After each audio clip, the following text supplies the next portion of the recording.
The fraud alert pinged at 7:12 a.m. just as I was finishing my second cup of coffee. At first I brushed it off. A phishing scam, maybe? Or a duplicate charge. Paid off the Visa last week, hadn't touched it since. But something in the wording snagged at me. Enough to keep my hand frozen around the mug until the heat began to sting by 9 o'clock. A.M. I was sitting across from a young banker in a fitted suit at the Chase branch off Butler Avenue. He couldn't have been older than 25, but he carried himself with rehearsed authority, the kind people wear like a mask. "Can you confirm the last 4 digits of the card in question, Miss Hunt?" I did. His frown deepened as his fingers skimmed across the keyboard. Then he turned the screen toward me. "The charges began 3 days ago, all from Cabo San Lucas, Oceanfront Resort, spa services, private transportation." I blinked. I hadn't been to Mexico in 15 years. He hesitated before flipping to the next screen. "Here's the flight booking tied to your card. 4 tickets, first class." His finger tapped the passenger list, and I read the names out loud before I could stop myself. Kellen Hunt, Melanie Hunt, Ruth and Emmett Lawson, my son, my daughter, her in-laws. The banker's voice softened. "They boarded this morning." Something inside me went still. Monday, I'd bought groceries, paid the water bill, nothing more. And yet $25,000 had been drained in silence. No call, no request, no warning.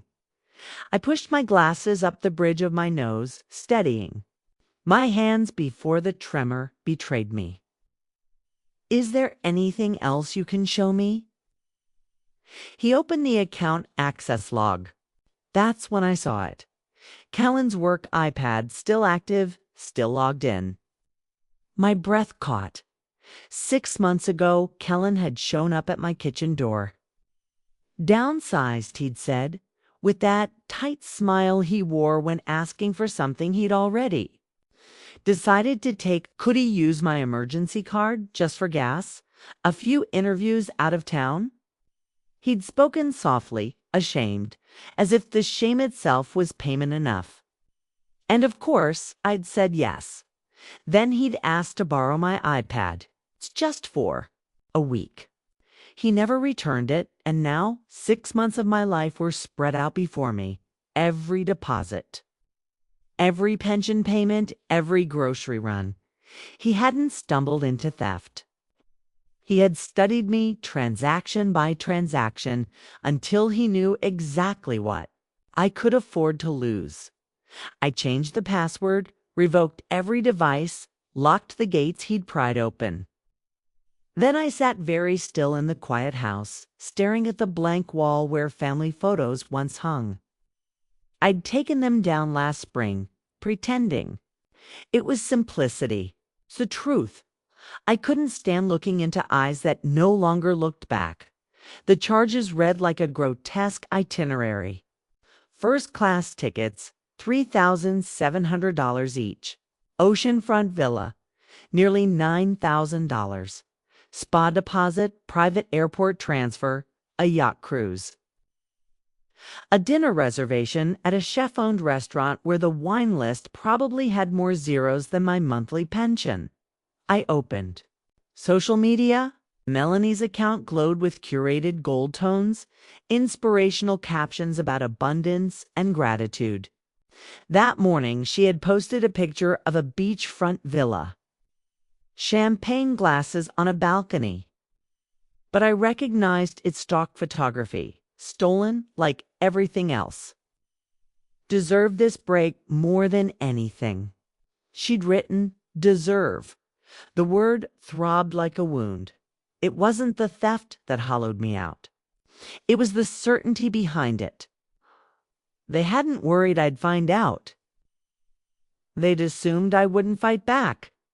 I set my coffee cup down carefully, deliberately. Tomorrow, they'd arrive in paradise. Tonight, I still had time. I remembered the pawn shop on 5th Street the day I slipped off my wedding ring after 31 years. The man behind the counter had offered $840. I hadn't haggled. That money had paid Kellen's tuition after his financial aid collapsed.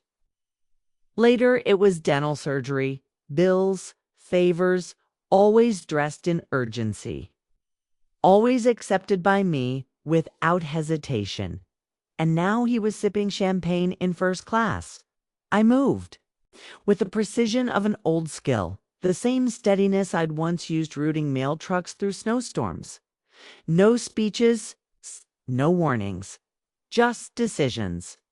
I froze every card, reported the fraud, flagged every charge with dates, confirmation numbers, merchant IDs, called the resort and slipped in the words unauthorized and escalate. Then I dug out a number I hadn't dialed in years. Margot Lane, attorney. I saved it to favorites. Not yet, but soon. By noon, the threads were cut.